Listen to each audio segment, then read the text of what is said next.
Recording in progress.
Welcome to CIWI 2023,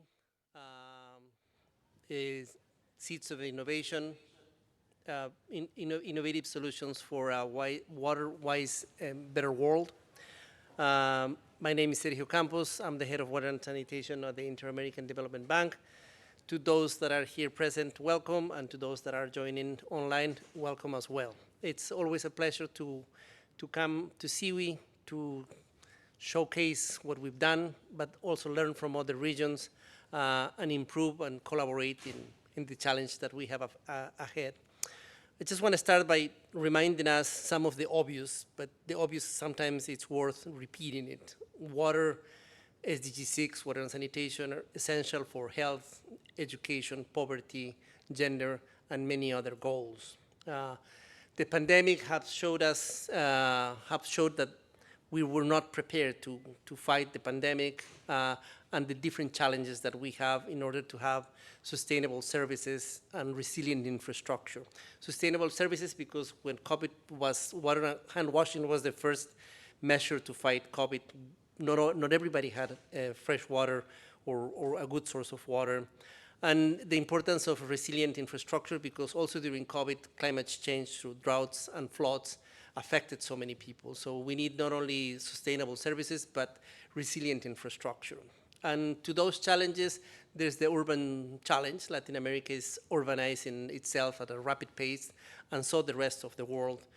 As well as to talking about water security, but not in the context of one country or one municipality, because 71% of the surface water in Latin America is in transboundary waters. It occupies 60% of our land, 40% of our population lives. So we cannot talk about water security if we don't talk about it in a transboundary or shared water. Just going into SDG 6, the challenges that we have is improving the quality of access to water, improving the quality of access to sanitation, to be able to address the problem that informal settlements or this type of neighborhoods, the ones that are projected, are having in order to address particularly the problem in sanitation in a sustainable way. Understand that our solutions need to take better care of our environment, and the inequality that exists between the people that live in the right-hand side to the people that live in the left-hand side, which is obviously reflected. That picture is not a collage. It's just some of them have it in abundance, and some of the ones that are next to it, they don't have it. And not to mention the inequality in gender in terms of sourcing water for households, not only at the rural, but also in the urban. 200 million without access to continuous water, 490, close to 490 without access to sanitation. That's 1/3 of the Latin American population without access to continuous sources of water, potable water, and more than 2/3 of the Latin American population without access to adequate sludge management. 40% of the water that we produce is leaked into the networks. 30 or 40% of our infrastructure in the rural areas need to be some form of refurbishment after the 2 or 3 years. And only 6% of the private investment that comes to Latin America goes to the water sector. A lot to do. If we continue doing the same way we've been doing, business as usual is the continuum, we're going to achieve the SDGs in 100 years, and we may be able to achieve the MDGs in 2041. And I highlight all of these points that I think they're obvious, that they're worth repeating, because we need to change the way we work, the change we do, and the change we approach what we're doing. And that's the invitation to innovate. And innovation cannot only be digital or technical, it needs to be also operational, and we need to train our people. We need to involve, it needs to be social. Innovation needs to include the beneficiaries, the affected people. And it also needs to be through nature-based solutions, because otherwise we're going to continue building large gray infrastructures in order to address problems that are surpassing our capacity to deal with them. There's a new reality that requires a new model of governance, a new model of managing our water resources. And this new governance, it needs to be addressed or changed in order to address the challenges that we have in climate change. The top-down model that we're used to is no longer relevant. We need to, in the decisions that we make on a daily basis or on a yearly basis or an annual basis, include the beneficiaries and the people that are impacted by that. So in order to address through innovation the challenge that we have, at this Water Week, we prepared 12 sessions. The first one talks about building a dynamic innovation ecosystems, the role of the ecosystems and catalytic groups that can help us innovate and sustain the innovations and the results that we have. Then we have a very good story to tell in terms of social innovation through Lazos de Agua, which is a partnership that we have with Cirque du Soleil, Fundación FEMSA, and Coca-Cola Foundation. Then we start our first session that is part of CWI's main program, lessons on innovation from other sectors. We want to learn what did the energy sector, the transport, and the telecom did different, or how they mainstream innovation to achieve the results that they have, and what can we learn from them.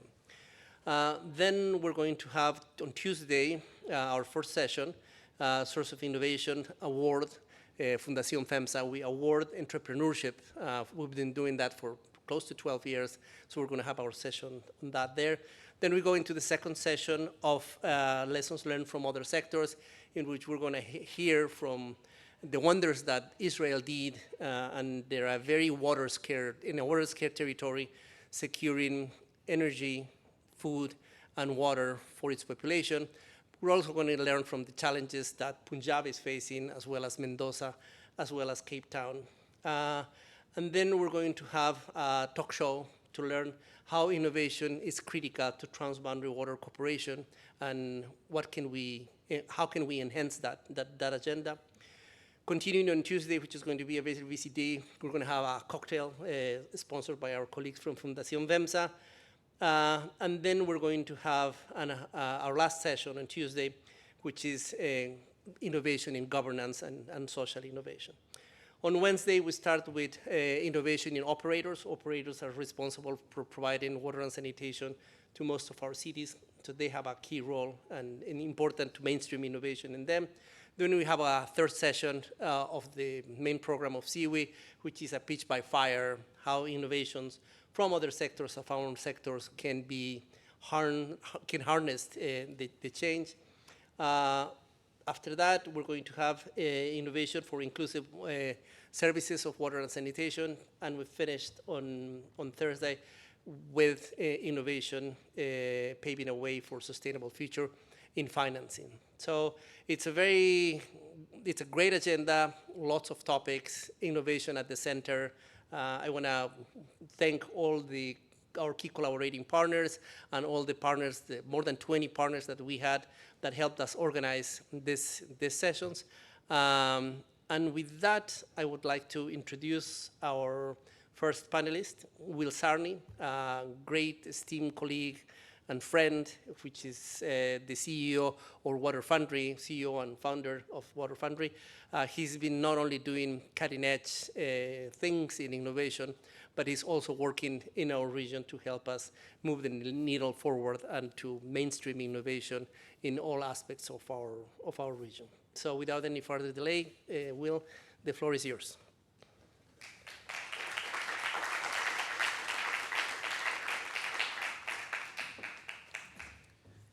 Thank you, Sergio. Thank you, everyone.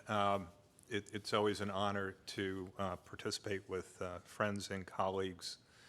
IDB, FEMSA Foundation, they are noble, committed to change at speed, and I value that enormously. And as Sergio pointed out, we have an opportunity to do better, faster. And I believe that we're all here because of that commitment. So when I think about, well, how do we do better in terms of driving innovation in technology, innovation in business partnerships, business models, and so on, I go back to something I learned from my friend and colleague, Tom Higley, talking about wicked problems. And if you've seen me on social media, hopefully for the better, I talk about wicked problems. I now talk about super wicked problems, and most recently, catalytic communities. So how do we do better with respect to collective action? And again, it's not to replace collective action. It's really to think about how do we do better, how do we do it faster, and how do we have an impact so we don't have to wait 100 years because we candidly don't have that. So with that, I'm just going to touch on a few topics. These slides are borrowed heavily from Tom Higley, so full attribution here. And Tom, you said that was a good idea, right? Okay, good. I'm glad I checked now. So a little bit about framing wicked problems. It's important to understand really what we're trying to solve here or trying to tame. And water, unfortunately, fits very nicely into the definition of a wicked problem. Oh, and one other thing.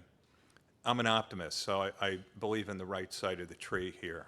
I believe we can have abundance, and we don't have to tolerate scarcity and some of the other issues. So what is a wicked problem?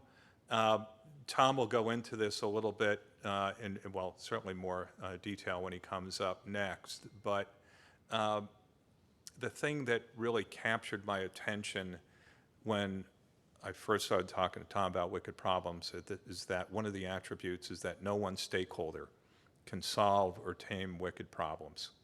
And it's really incumbent upon us to bring in not just the usual suspects, but the unusual suspects, and engage them in a conversation and get some new ideas into the mix. Recently, I have embraced super wicked problems. And the example the authors use for super wicked problems is climate change. I threw in water because I think it fits in there. So as you think about what are we really trying to solve or trying to tame in the scheme of things, the framework of wicked problems, super wicked problems, is really handy. Now, the question here, again, this is a slide borrowed from Tom with pride, but who solves wicked problems? And if you think about what we're seeing in terms of stakeholder engagement and bringing diverse groups into the room to really think about what can we do better, faster, it includes entrepreneurs that have speed but no scale. It includes the public sector that has size, scale, but not that the public sector doesn't have speed, but they're slow compared to an entrepreneur. My personal view is that multinationals are uniquely well-suited to be a key player in building these ecosystems, because depending on who they are in the industry sector, they can have speed, they certainly have scale, they have convening power, and so on. And working closely with foundations, development banks, entrepreneurs, and so on, they really can come up with solutions that we undoubtedly could not have come up with alone. Catalytic communities, again, don't read the fine print. This is an old slide that has something in the brackets here that I'll pull out relating this to digital watersheds. But what I love about this is that it encourages, actually it's essential to have diversity, a shared purpose, and creates something, creates a solution, a tool or a movement or a new business model, and so on. And again, courtesy of Tom for the definition.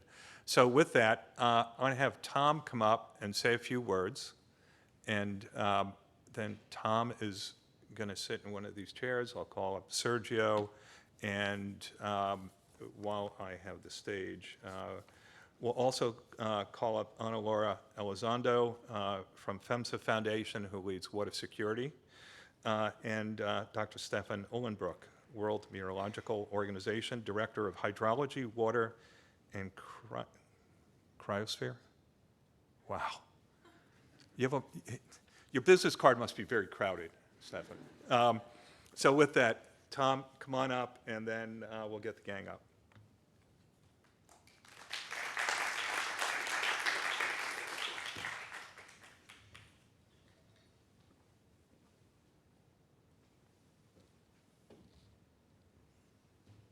Thank you, Will. Thank you, Sergio. Thank you, all of you, for being here and for giving your time and attention and focus to the wicked problem, and really the collection of wicked problems, super wicked problems, that include what's happening in water around the world. I'm here today, I think, because my particular focus over the last probably 8 years or so has been on wicked problems, on problems related to climate, water, health, and more. And I'm going to say just a couple of things about what wicked problems are as distinct from tame problems. In fact, I'll carve this up a little more finely. Let's start with simple problems. You make a cup of coffee, it's simple. There's a recipe. It's pretty objective. You know what should go in, and you know what you should get out. So there's an objective input, an objective output, and you know whether you've done it well or not. That's a simple problem. A complicated problem. Building a 737. Not so simple. Lots of precision required, lots of inputs. Nevertheless, with the appropriate process, talent, engineering know-how, you can do this. You can build a 737, and you know what it's supposed to do when it's finished. It's supposed to be able to take off and to land and to fly safely. All that's supposed to work, and if it does, you've done the job well. Wicked problems are a different animal. Wicked problems are not simple problems or complicated problems. They're complex. They tend to arise in the context of complex adaptive systems, and to understand them requires far more time and attention and appreciation for being able to see things that you wouldn't ordinarily see. So it requires diversity of perspective. when Will talked about catalytic community, and I think, by the way, of catalytic community as one of the ways that we can begin to grapple with and deal with wicked problems in the world, catalytic community affords us the capacity to be able to see and take on perspectives we wouldn't see otherwise. That's why diversity of participation, cross-sector participation and connection around a shared purpose is particularly important. And that's not enough.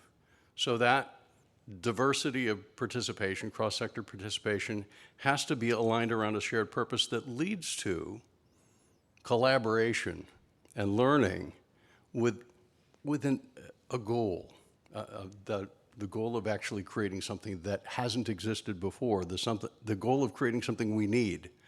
That could be a project. That could be a venture. That could be an institution. That could be a movement. So I'm talking about wicked problems in the context of things like water and climate. I'll add one other thing here in the mix before I take up too much airtime. And that's that in order to make headway in this context, I focus on what it is entrepreneurs can bring to bear in contexts that support what we need from a water perspective. And when I think about that, when I think about what entrepreneurs contribute in this context, I urge them not just to focus on the wicked problem to be addressed and the complexity associated with this, but also on points of leverage. And the leverage we're looking for in the context of wicked problems is some adjacent possibility, some place on which to stand to be able to give effect to a future that's actually not seen yet, but is close. I'll point out that the most successful tech companies created in the history of the world have entrepreneurs who created solutions based on adjacent possibility, and the thing that they did couldn't have been done 5 years before, maybe not even a year before. So we're looking for opportunities that can arise to begin to address wicked problems related to water, and we're looking for these problems in the context of catalytic community and adjacent possibility. This is not trivial. I would say that we don't have lots of examples of doing this successfully in the context of water. Lots of examples of success doing this in the context of climate. We don't, but we can have. So like Will, I'm an optimist, a huge optimist about what can happen in this context, and we need to leverage every available adjacent possibility to be able to achieve this. That means artificial intelligence. That means new ways of engaging and connecting with one another to support catalytic community that can give rise to the things that we're talking about here. And I'm excited because I think as we become engaged in this kind of conversation and become committed to addressing wicked problems, we actually will begin to see that we found a path through, that we found numerous ways actually to create value in the world, and that's what I'm excited to see. That's what I'm here for. You're ready for me to sit down now, aren't you? No, I was nodding in approval. I see, okay.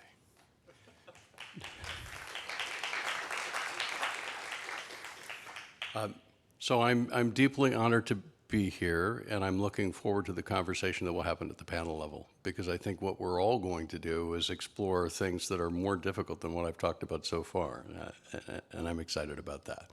I'll conclude at this point my piece of things, and we can go on with the rest of what's happening here. Thanks, Tom. Tom, stay here. Okay. I'm going to call up the rest of the group. Would you like me to sit down here? You can sit down. Okay, great. So we're going to bring everyone up, and we're going to have a conversation, and we'll have a bit of Q&A. So Sergio, Anwar, Stefan.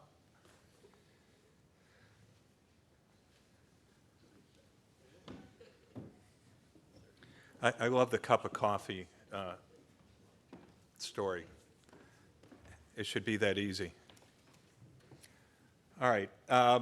So in order to sort of provide some context, if each of you could just talk a little bit about, what you're doing, touch on your role. I think, for some of you, obvious. But yeah, Stefan, if you can talk a little bit about, what you do at WMO, and then a little bit on, just briefly, because I'm going to come back to it, what are you doing around, innovative ecosystems, engaging with other stakeholders, the notion of catalytic communities and how you're thinking about having a bigger impact, and then Ana Laura, Tom, and Sergio. Sound good? Sure. Thank you. Should I? Do you want to stand up? No, it's fine. I take the microphone. No, thank you so much. Stefan Lundborg, working for WMO, where I'm overseeing the water-related activities. I'm director for hydrology, water, and cryosphere, as you said. Yeah, cryosphere is snow and ice. It's the UN is somebody else said it's not the most innovative tank you can think of. But we still try to kind of address that and make a contribution. I really appreciate also in the previous session, which we just had at 2 o'clock with you and Tom, and this thinking about wicked problems, because I believe that water problems are often wicked problems. Also climate change, as you said, obviously WMO, the World Meteorological Organization, works a lot on climate. So it's weather, climate, and water, and I'm director of water. But when somebody comes to me maybe in a casual discussion and says, how do we solve water? I really don't know what to say. I probably turn away, because I feel it's so complicated and you don't know really where to start. So what we do to try to address that successfully, I think we unpack that. And if you say water and climate change, that's still very general. So what do you do in water and climate change? There's water quality and quantity and all sorts of aspects, and water supply and sanitation, et cetera, et cetera. So you pick out one, and one could be, for instance, what's the impact of climate change on hydrological extremes? So floods and droughts. So many of our papers have shown that we have an increase of frequency and severity of floods and droughts. So then you frame it already a little bit more, and then, okay, the floods and droughts, what can we do about it? So we can't really do much against increasing strong rainfall. So mitigating climate change is one, but it's out of our personal control. So in a given catchment or city, you could think, so early warning system is maybe something useful to kind of provide services to the society that they get prepared and that they're able to deal with these hazards. And then, early warning, okay, but also there you need many, many aspects. So we kind of unpack further, and you need better observation methods, you need better data sharing and data banks, and you need better models and predictive capabilities and warning of society. And again, you then, maybe we focus on the observation part and just really unpack further to make this very complex, super wicked problem, as we heard before, in something which is only wicked, maybe not super wicked anymore, and then try for the example of better monitoring and observation. So what's the problem here? Is it we don't have data, or data is not shared, or it's the wrong quality, or what are the vulnerabilities of society because of that? And then we kind of unpack further and further, and only then we start to design the program. and I think if we start so big and say we want to solve all the world's problem, doesn't help us. So really unpacking as much as we can until we get to a level of granularity that allows us to design an intervention, to design innovation needs that address the problem. I think that's maybe one of the answers. I have more, but I want to give the floor to my colleagues. Ana Laura? Sure. Well, what we do in Fundación FEMSA Foundation, we do collective actions since 2010. I lead the water security program in FEMSA Foundation for Latin America, for the countries that we are in.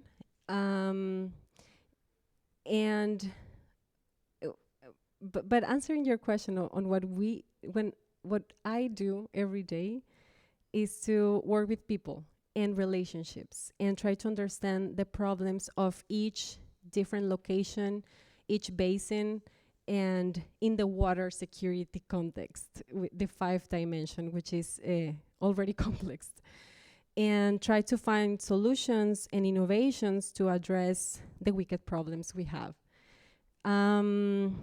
So I'll stop there, because I want you to be taking these 2 points. I think it's relationships, network people, and the wicked problems, and understanding water security on the different locations. I'm glad you brought up that point. people, trust, we talked about that in the prior session, and, myself included, I think we tend to forget about the human side, that it's the glue, it's really the thing that matters. So thanks, I'll come back.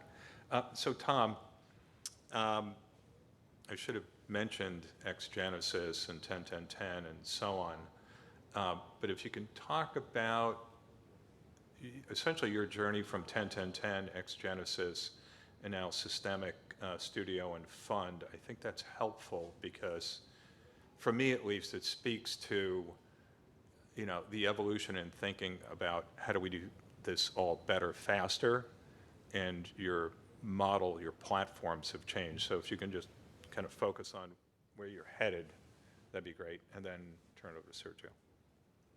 Thank you, Will. So we hosted the very first of the programs that we ran related to wicked problems and entrepreneurship back in 2015.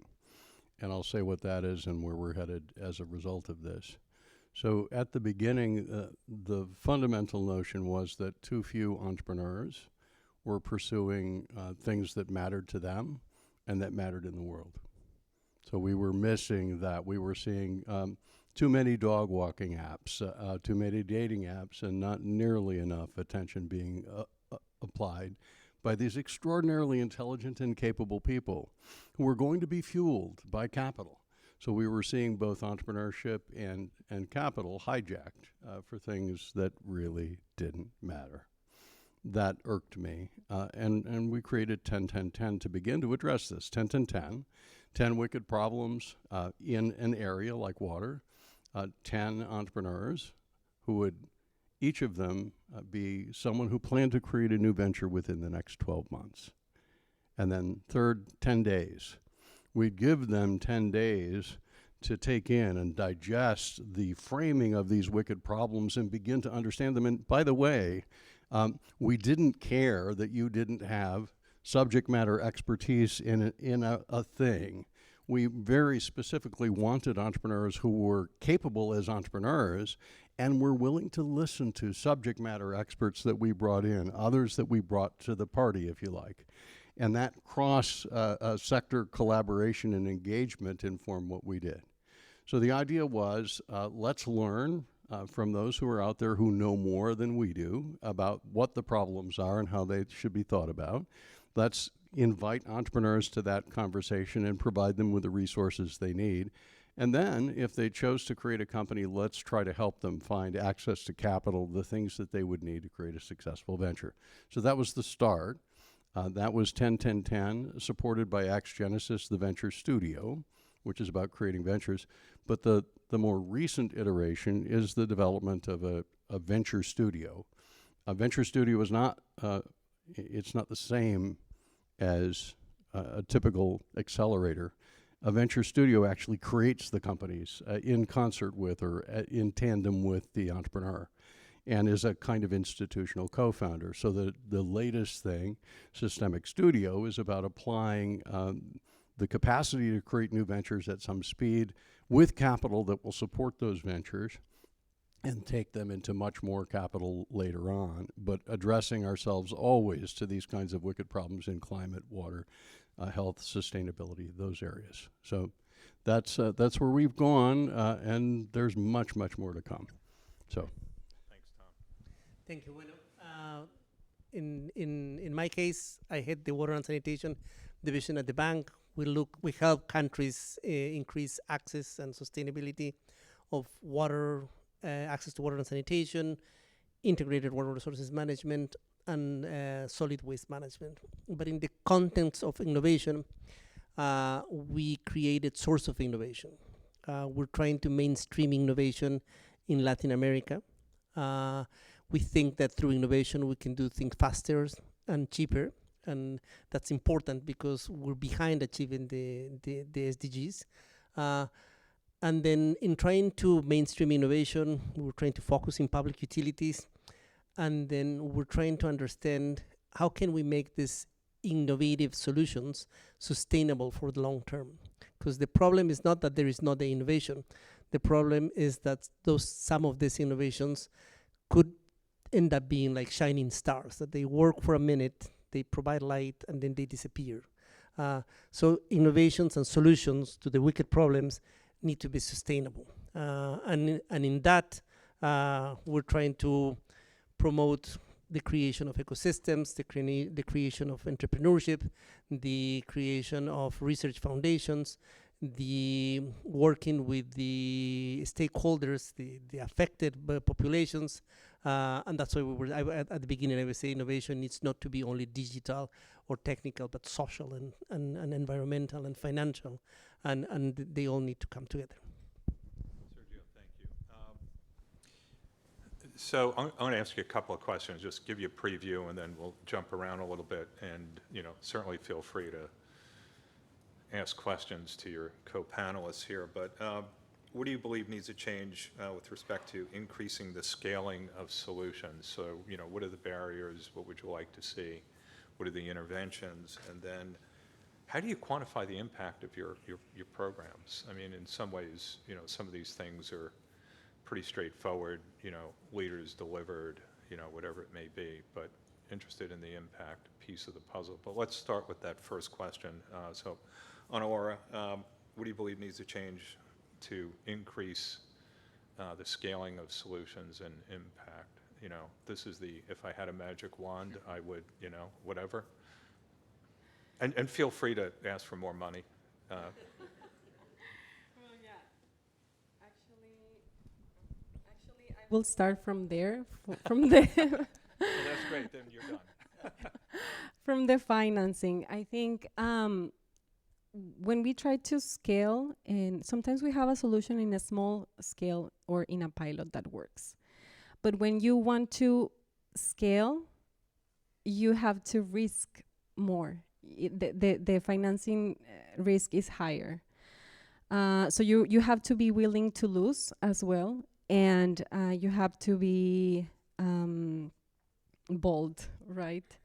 And so that would be one thing for me to say, to respect scaling. The other one is to understand that we work in this social community nature projects, and that are like I was saying, in a human-based context or processes, and we want to scale that as well. And it's hard because the contexts are different, the locations are different, the people is just complex. They have different ways of thinking. So, for example, behavioral change is a great component that we are exploring, in trying to adapt that to different contexts, different projects. How do we understand the people that we are serving to? So for me, that's also something that we have to have in mind to scale solutions. And the third one would be mechanisms for knowledge sharing. How do we invest more in that? Because I think we keep repeating the same mistakes. And I believe, like, at the same time, right? Like, we are doing projects, and maybe other organization is doing the same projects as I am. But how do I know that, and how do I understand what they made wrong? And I think, just talking about our organization, we need to invest more in that, because we are so on the day by day trying to solve problems, trying to come up with goals, follow the strategy, keep doing more and more innovations, everything. But how do we invest also in capacities to have platforms to share the learnings? So. Great, thanks. You brought up something interesting about sharing knowledge, and I had a conversation with the CEO from a water utility, and he said utilities don't compete. So we do a pretty good job in sharing knowledge and best practices, and I really thought that was a real eye-opener, because we think about utilities not being innovative, but I think it's a little bit more complicated. Stefan, WMO, global organization, so. general, I believe scaling, of course, we want to increase our impact, but if we scale things for a wicked problem, that can be dangerous as well. Because of wicked problems, by definition, have many actors, many interdependencies, many cause-effect relationships that we don't even understand. And that's the definition Tom just introduced to us. So something which worked at small scale and helped to increase access to clean water, so maybe at a larger scale is counterproductive or doesn't reach the right communities or whatever.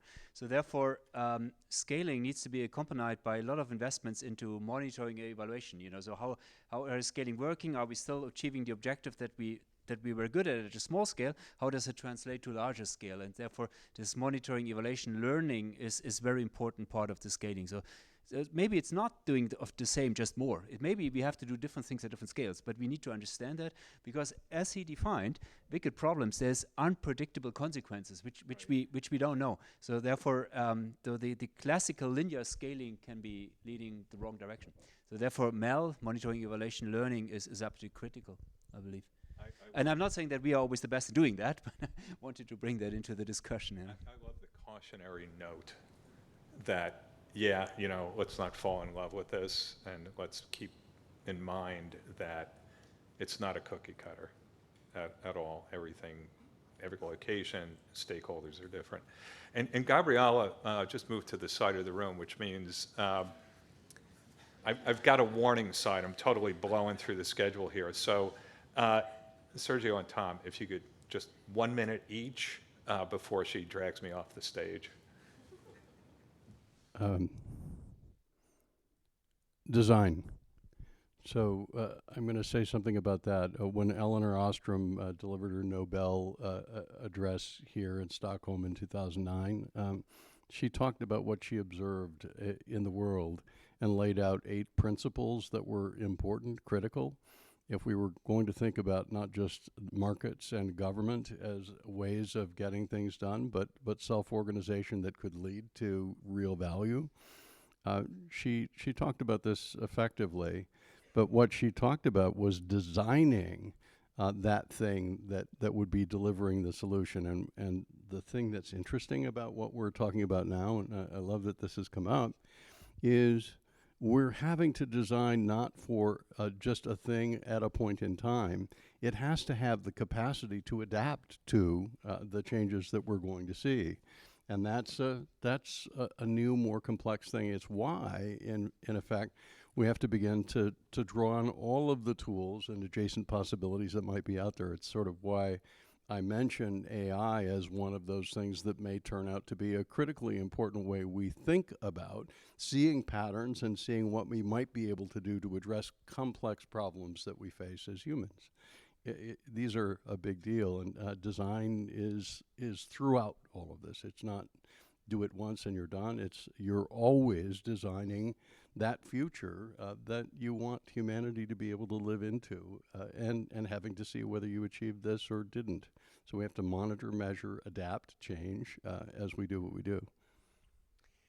Just following on the theme of design, I think that the most important thing that we have to do to be able to scale and provide solution is to redesign the governance that we live. Climate change, through droughts, through floods that are very unconventional, like wildfires or droughts without any precedent, will require a different type of solution that our science, our protocols are not relevant any longer. And in order to do that, we need to involve the stakeholders so that they are better equipped, better prepared, they have better information, so that they can decide by themselves what's the best thing or what's the best solution.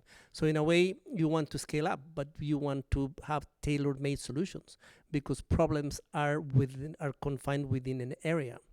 So throughout the reviewing our governance, we're going to be able to find that local solutions are actually the way to address global challenges like climate change. Okay, great. So I need to move to Q&A. I think we've got 6 minutes, right? Okay, open it up for questions. The more hands, the better. So even if you don't have a question, just raise your hand. Thank you. Amanda Lufin from Human Right to Water. I'm part of a think tank at the moment that's trying to figure out why there isn't enough investment in water infrastructure in general. It's always the poor relation. The big money is going into other infrastructure and not going into water. And one of the reasons, and there are lots, is to do with the fact that it's small scale.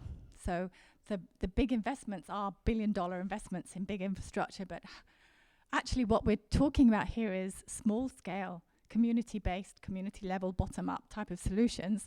How do you scale that? And I just wondered if you have some perspectives on that. Sergio, I think that has your name on it. One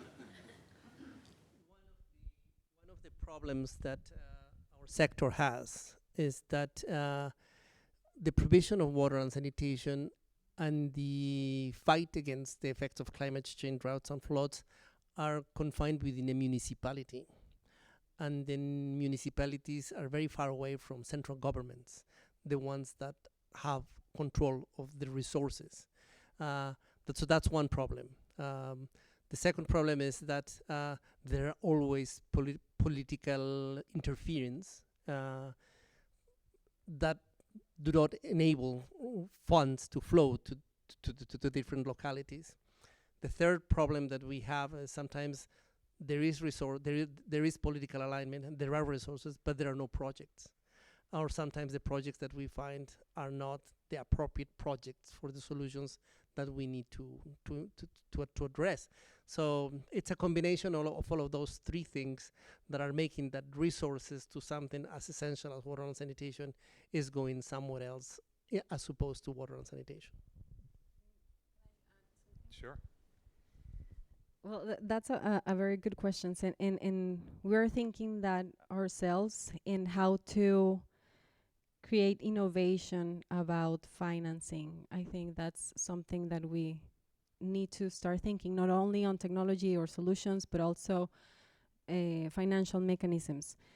And also ways of thinking about that. I mean, first, we have to think that some of the investment is going to get lost, like I said, sometimes this nature of the projects are only are designed for example, donation, or what we do, like to invest on catalytic in financing, for example. And the other one is just to create or think outside of the box. And one concept that we were discussing is, for example, why don't we think on like infrastructure as a service, right? Like has been on also in some conversations, and just different ways of thinking, right? Like just put it on the table. But Sure. Here for ideas. Thank you. Gabriella, we have time for one or two. One more. Wow, you're tough. Thank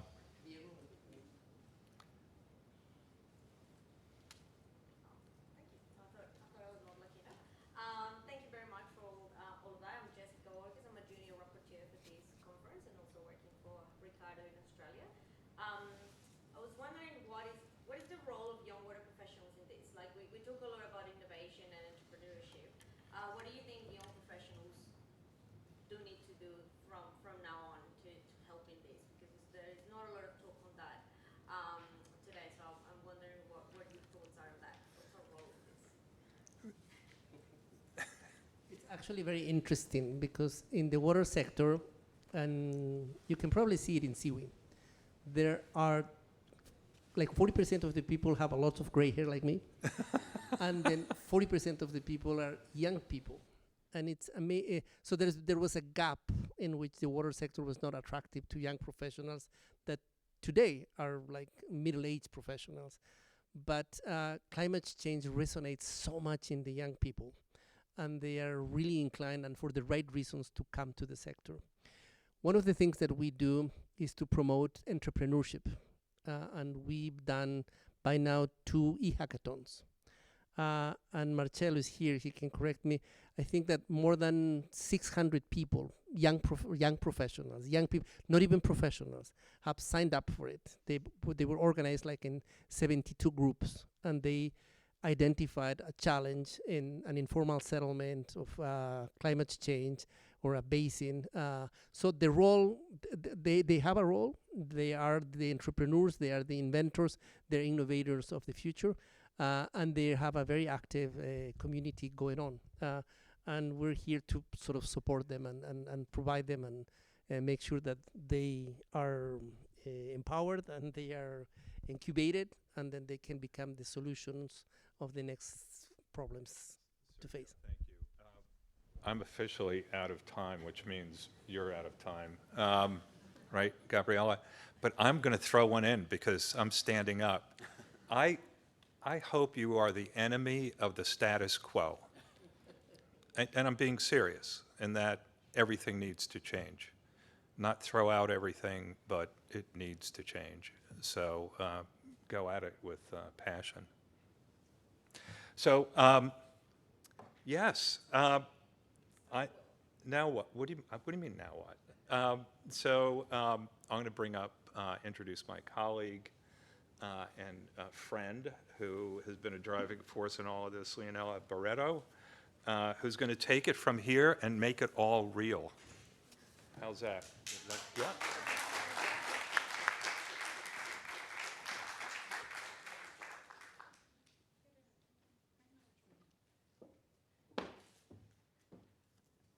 Okay, I'm afraid if I stay here in the podium, nobody's gonna see me.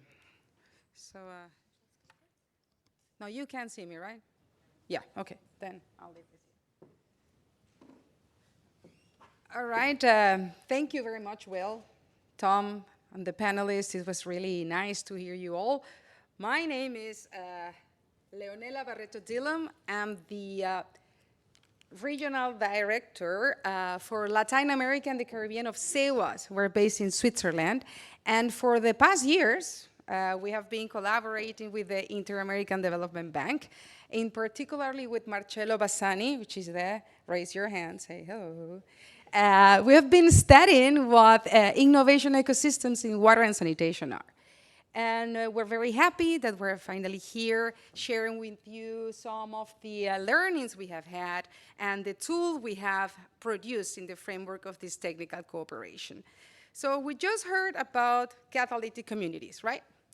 So we know that catalytic communities are this group of organizations that get together and think differently to bring solutions to these wicked problems. So I want you to think of these catalytic communities for the next 7 minutes as they were a soccer team or a football team, all right?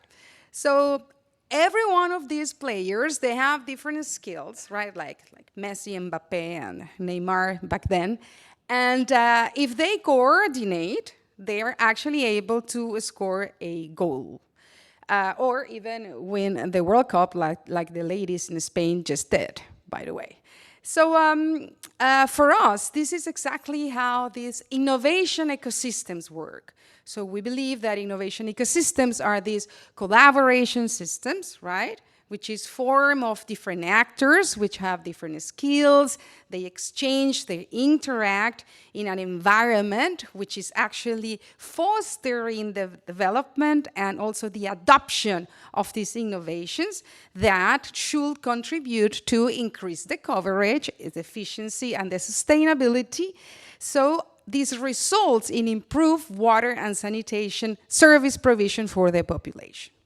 All right, so we believe that according to what we went through, and I was very happy to see also in Will's slides the same actors, we believe that the players are actually the academia, the research and development institutions, development organizations like multilaterals, support organizations such as incubators, accelerators, NGOs as well, investors, government entities, and then we have our front guys, right? We have the startups. Many of them are young. They are fast, right? They are the ones who get the balls and then pass it through to the more experienced ones, companies in the private sectors. And then we have our MESI, the water and sanitation service providers. They are the best ones positioned to score a goal, in fact. So if they coordinate, then they can score a goal, which means bring an innovation to the water sector. So obviously, these guys, they just don't play in a vacuum. They play in a field. And this field has different components, which we call pillars, component, attributes, which are 8, okay? And then as I show them, you will see that you will relate so much. What is actually needed for these players to play? They need talent, culture, leadership, policies and policy instruments, financing, support, collaboration, and network, regulatory frameworks that don't inhibit innovation, and obviously demand. There's no point of bringing new products and services if there's nobody wanting to actually use them. So all of these interactions actually contribute to building up those components, and then those components enable the interaction of the actors. But this doesn't happen like organically. Oh, this will just going to organize and score a goal. No. There is the need for a coach. There has to be a coach, right? Which is that tell us what's the play we're going to play. And usually in our countries, because of the intrinsic characteristics, it is the state, the one that tell us this should be the aim of the innovation. You know, these are our gaps, our issues, our wicked problems, and let's just put all of efforts to solve that. So what we also found in our study with Marcello is that innovation ecosystems, they just don't happen from one day to the other, okay? So it starts in the inception phase with a few entrepreneurs, many of them youngs too, that start like creating new things, but they are pretty much alone. Then there is a second stage, which is the birth, all right? And then a little more, so actors start innovating. What we are looking for is the growth stage, in which many actors are interacting and collaborating, and then it comes the declining, which is the maturity stage. And what we saw was the following. Remember these 8 elements that we talked about? Talent, demand, financing, etc. So each of them, they show characteristics which are very specific of the stage of maturity. So for instance, leadership. At the beginning, there is no leader. There's no one there. But then, in the birth stage, there is a leader who is not the state, by the way. It's somebody else, which is actually convening everybody. But then in the growth stage is when actually the state takes full leadership, puts money on it, puts policy, and then decides to develop it. And then comes the maturity stage, which is when it declines and other sectors become more interesting. So what we did, Marcello and I, what we did was we took these characteristics and put it in a scorecard system, all right? And then thanks to that, we were able to create or come up with this tool that allows you to diagnose and also strengthen the water and sanitation innovation ecosystem. So the way how the tool works is quite simple. First, you have to collect evidences, because if you ask somebody, they'll tell you everything is bad. But then if you actually look into it, you will find that there are things happening. So you collect evidence, then you see, okay, each of these components, in which stage it is. Then, based on that, you construct your map, which is actually your soccer field, and then you prioritize, and then you decide for a strategy based on these 37 strengthening measures that we have put together. So this tool that we're presenting here will be soon in the Source of Innovation webpage, so you can just access it and then apply this tool to diagnose the ecosystem. And if you have more questions, would like to learn more, I invite you to talk to Marcello Bassani, which is right there, from the Water and Sanitation Division, and also contact Source of Innovation, so we can get together and convert this water and sanitation sector into this vibrant innovation ecosystem. So thank you very much.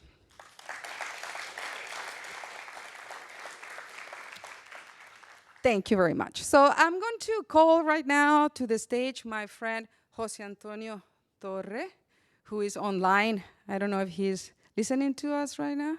Yes, yes. Great. Yes, yes. Hello. Jose Antonio. Leonela, how are you? So this is Jose Antonio Torre, and he is the director of the Center for Future of Cities at Tecnológico de Monterrey from Nuevo León, Mexico. So he is going to introduce to us an initiative which is called Innovation Initiative, and they actually applied the tool very lightly, and then he is going to tell us how that went. So the floor is yours, Jose Antonio. Thank you, Leonela, and I'm very happy to be here and it's a digital presentation. You're gonna present my slides, right?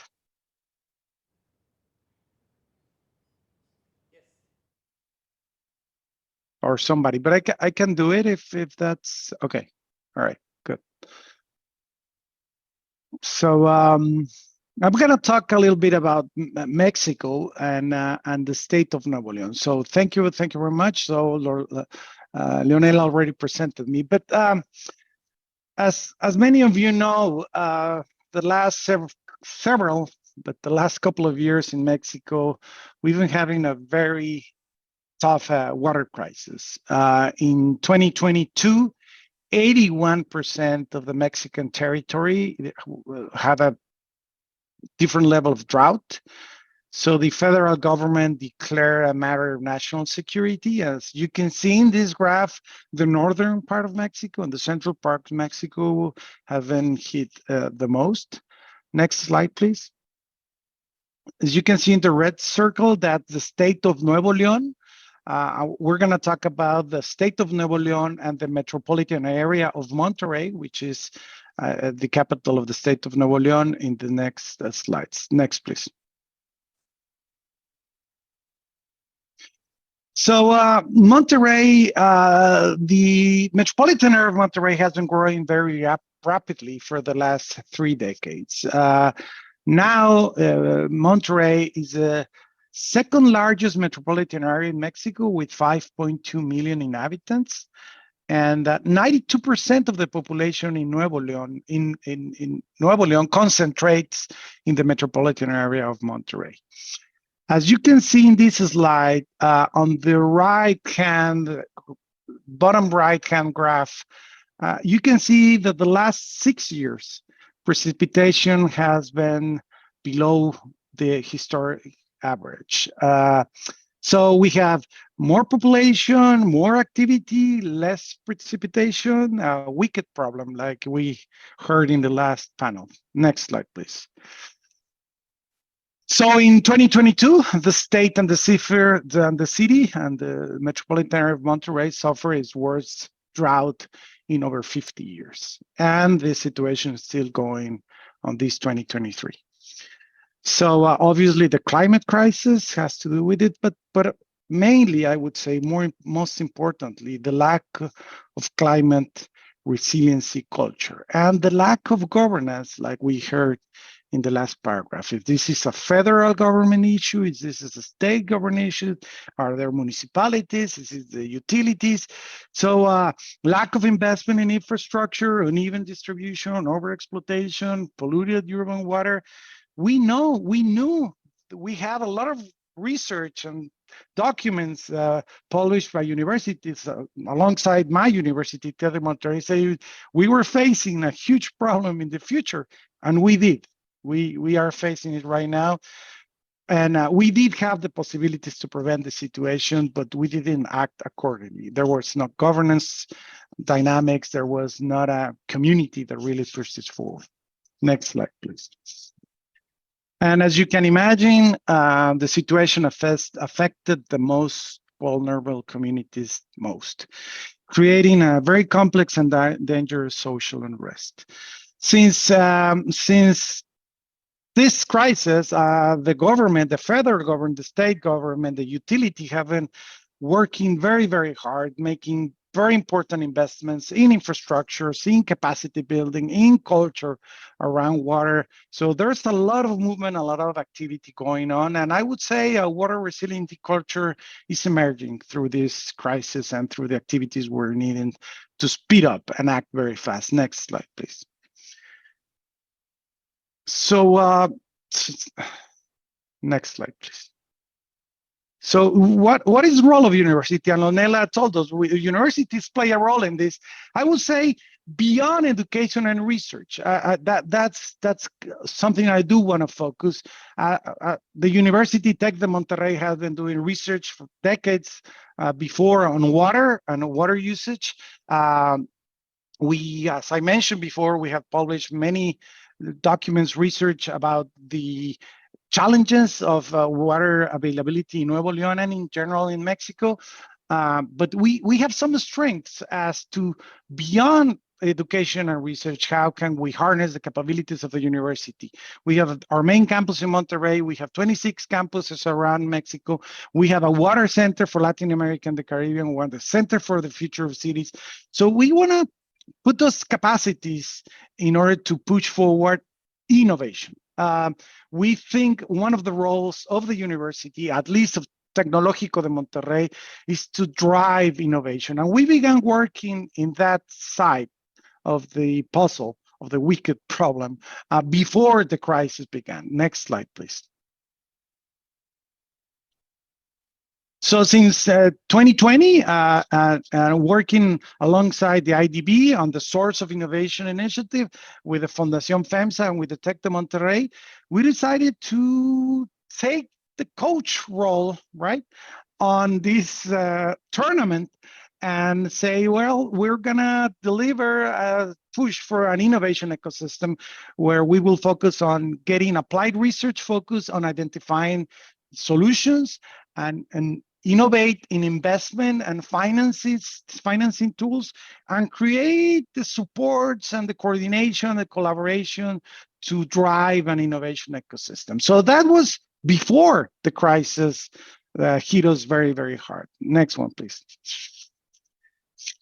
So this tool that Leonela just presented us came in a fantastic timing, and we this year we did a quick evaluation for the innovation ecosystem of Nuevo León, and these are the results of that quick evaluation. So some of the areas on birth stage, some of the areas of an inception stage, but the tool really helped us focus on the next activities we'll need to support in order to drive an innovation ecosystem to a more of a mature state. Next slide, please.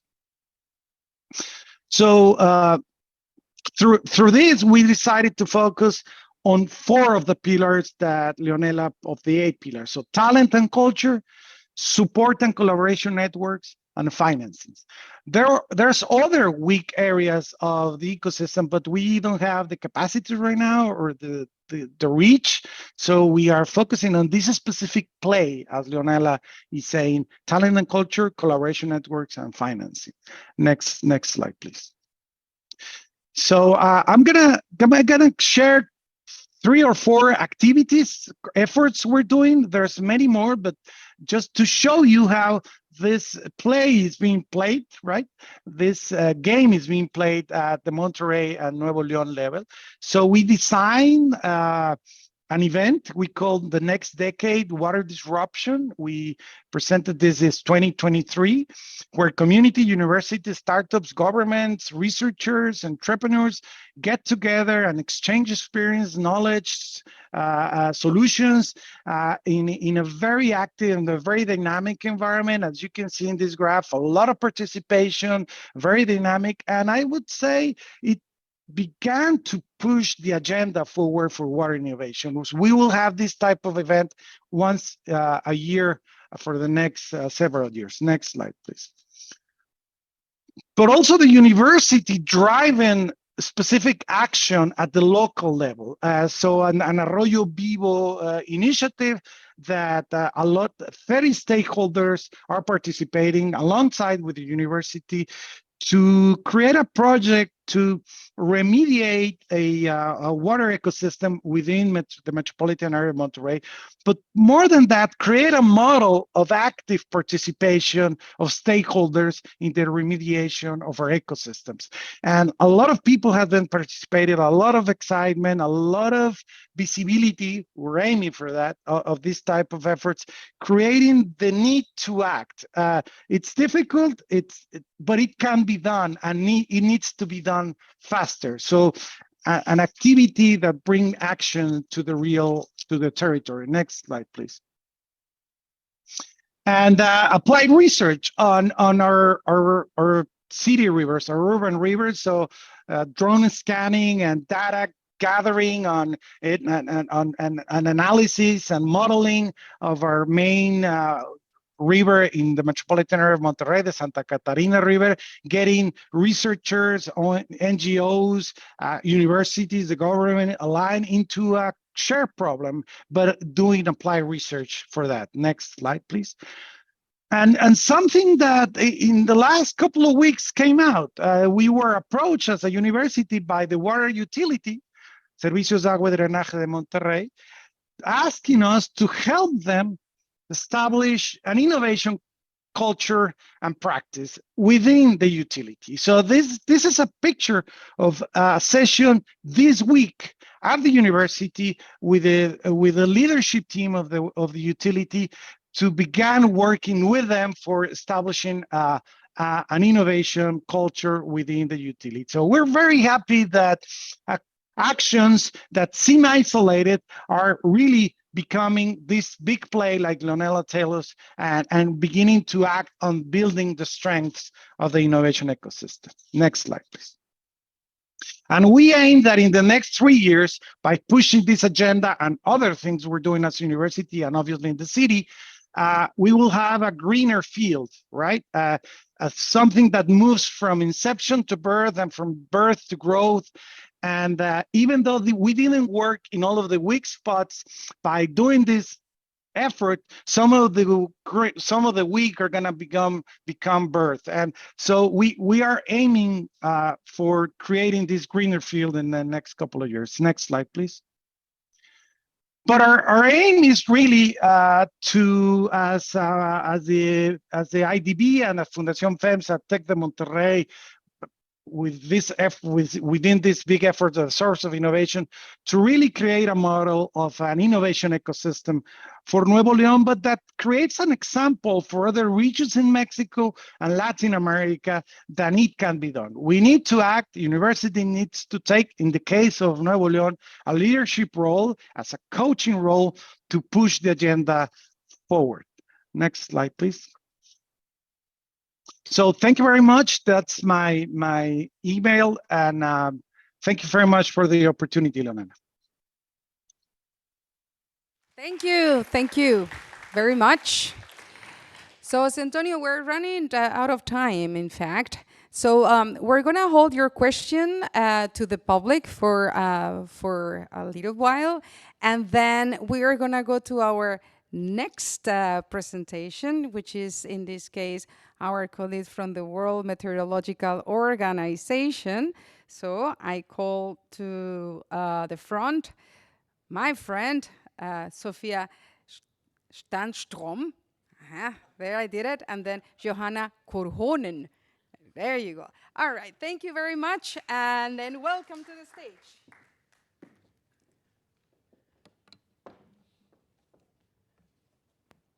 Good afternoon, everyone. My name is Sofia Sandström. I work at the World Meteorological Organization, WMO, based in Geneva. I'm the coordinator of a project called the Hydro Hub. It's a project that looks at hydrological monitoring through an innovation lens with the support of SDC and IDB. And my name is Johanna Korhonen. I work also at WMO as a scientific officer, and I'm dealing with the hydrological monitoring aspects. So in the next 10 minutes or so, Joanna and I will present a case study that builds on some of the findings of the Hydro Hub innovation calls. But before we do that, we'll just put forward a few statistics to help to set the stage. So a recent study that was conducted in developing countries and that looked at the capabilities of hydrological monitoring reported, 66% of the countries reported a declining state of their hydrological monitoring networks. So that's 2/3 of those countries. At the same time, 3 billion people across the world do not have access to information on the quality of their water due to lack of monitoring. So this represents a major challenge for the national meteorological and hydrological services in the world that are responsible for the installation, but also for the maintenance of hydrological monitoring stations. As we saw, they need to be improved and modernized. So there's an increasing, and as Amanda mentioned, I mean, there's a decreasing budget allocated to exactly that. So there's an increasing demand for cost-effective solutions. And this is where innovation could play an important role. In the context of hydrometry, there are innovations out there, but the real problem is that their uptake by the NMHSs, the national services, remains rather low for various reasons. I mean, it could be their cost. It could be the fact that they're not manufactured at the local level. So there are various reasons for this. And this is where the Hydro Hub, through the innovation calls, offers a solution. So innovation calls are basically a mechanism that addresses the needs and the challenges of the NMHSs through the uptake of innovative technologies. A few words about the process of those open calls for innovation. So we're looking at technologies that are low cost and open source. Another aspect is that the solutions need to be applicable in other environments as well. One key component here is the partnerships that are formed through these projects that include the entrepreneurs, like the innovators, the entrepreneurs, the startups, together with the NMHSs and others, often academia and research. And this is the catalytic community that helps to enable innovation in the context that we are talking about. And of course, sustainability, as Sergio mentioned in his opening, is a key aspect of these projects. Joanna? So we just learned about this IDB methodology on innovation ecosystems, and we learned about the innovation calls. Since we just recently applied this tool, we did it a little bit different than other example. So we actually implemented this as a before innovation calls existed, and then how situation is now after innovation calls. So WMO innovation calls were started 5 years ago, and based on our rapid diagnosis, this was the football field before innovation calls. And we also identified that we could have impacted certain areas or components, and those are talent, support collaboration, networking, demand, and also financing. And next slide will show our rapid analysis, how are the results after implementing these innovation calls. So we now see it's more greener. Some of the components are already in a growth level, while before they were in a birth and inception level, similar than Jose presented in his presentation. Next slide, I will tell some examples of innovation calls and how they impacted the innovation ecosystem. So these Hydro Hub innovation calls have been implemented in 5 countries. In this presentation, we will focus 3 countries that were part of the second innovation call in 2020. So first example is from Belize, and this project was implemented in Belize, where a company called Eligens from Brazil built a new model of climate data management system that was performing automatic quality control based on artificial intelligence, and that enabled to NMH to better have their data. Sophia, could you please tell something about this project? Yeah, so very quickly, we had conversations with the 3 project leads of the projects here, and what came out in the case of Belize was really talent. The pool of talent that was available for the project was really the enabler for innovation. Their high motivation, the understanding that quality control of their data was indispensable to address some of the major environmental issues of Belize, despite the lack of financing and resources, was very important here.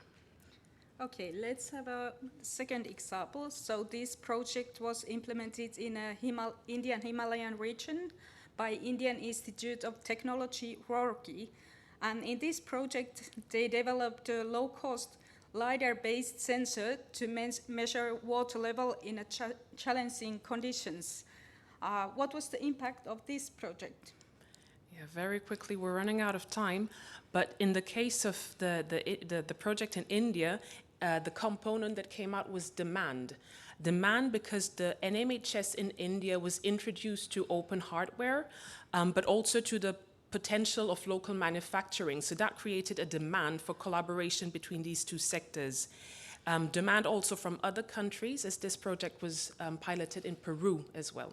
Oh, that's wonderful, since scalability is the key issue. So let's go our third example in Tanzania, where Tahmo developed an open source camera solution to establish and maintain river rating curves. How about this project?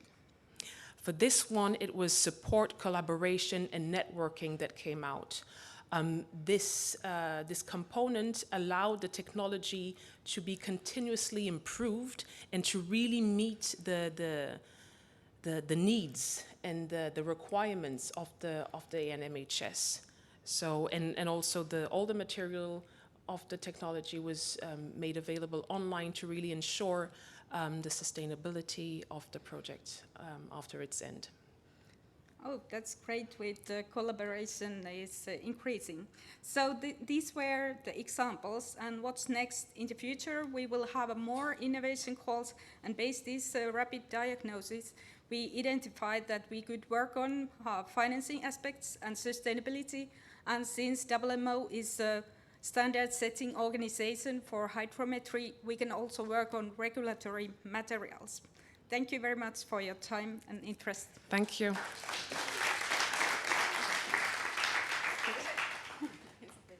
Well, thank you very much. So, is there any question for our friends, Johanna and Sophia? Any question? Yeah, young professional guy. Thank you. That was very informative. I was wondering if, as part of the innovation calls, you have another stage in which the low-cost LiDAR could be applied. Well, that one is applied in Peru, but like, do you have another stage where you can share that with even more countries that have the same problem? Because given that you are globally, you have that capability as well of like getting a solution from one place and implement it somewhere else. Yeah, can I take it? Yeah, thank you very much. Thank you very much for your question. The fact that the technologies and that the solution could be applied in other environment is one of the criteria almost that we're looking at the stage where innovators are invited to apply. So the short answer to your question is yes. This is really in the spirit of what we're doing.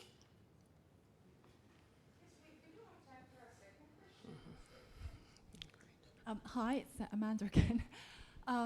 So what you're describing in a lot of these innovations is a citizen science approach almost. I'm just wondering how you're making those technologies more available for citizens to monitor data so that you can really scale it up. I'm just wondering how that's included in the projects, or if you've even dealt with that yet. Thank you for your question, Amanda. So citizen science is one aspect that we have not yet had the experience in the context of these innovation calls, but it's absolutely included in the type of work that we want to move forward with the calls, definitely.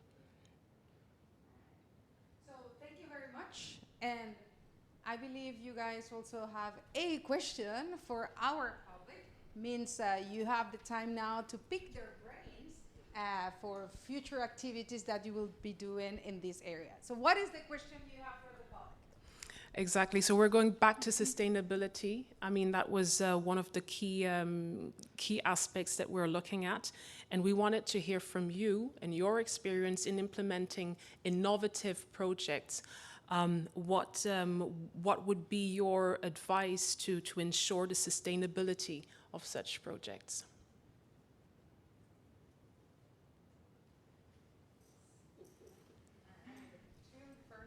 Not working? Yes. I think the main thing is to address to the cultural problem. So the only thing that will be, let's see, will be last in the future. So innovation is to change culture, basically. Okay. Thank you. Yeah, I think that it needs to be relevant to the stakeholder that is being affected by it. Great. So culture relevance, very important. Right.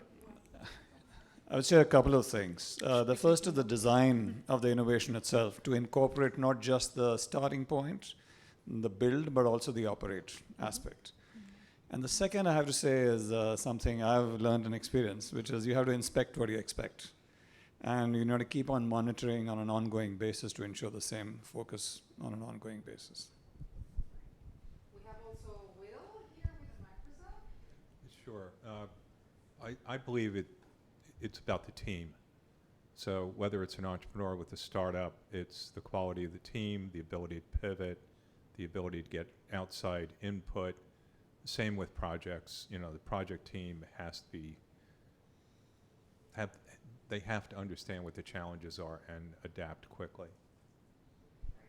I can We have actually time for one more or two more. Let's say Natalia. Okay. I would like to add not only the team for the startup, if you are working with a startup, but some cases you are working in innovation projects, you need a shared leadership. If you just have one champion pushing for that project, the sustainability of the project is going to be something happening to that champion. So, thank you. If I would have to say one thing, it would be the main thing is purpose. So if the team who's leading this and the community have this purpose, and not only by the head and the science, but also by the heart, they want to solve these great challenges, then obviously they would have to solve economic challenges, many other challenges, public challenges, but purpose, I think, is the main thing. All right, great. Thank you very much. Thank you. Let's give them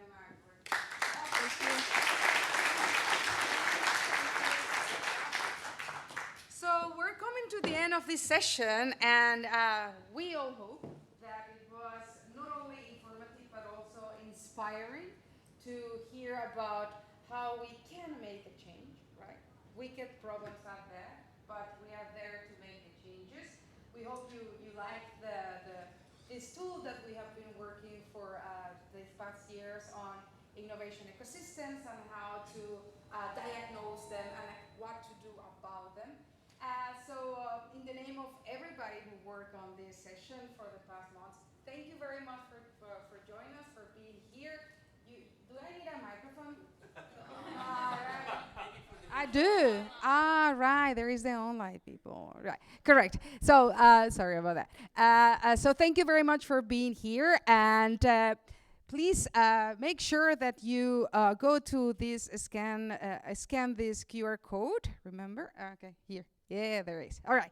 So please, if you can help us, scan this QR code and then tell us if you like the session. We will be around with this Focus on the Americas sessions until the end of the conference. So have a great evening, and thank you very much for being here with us. Thank you.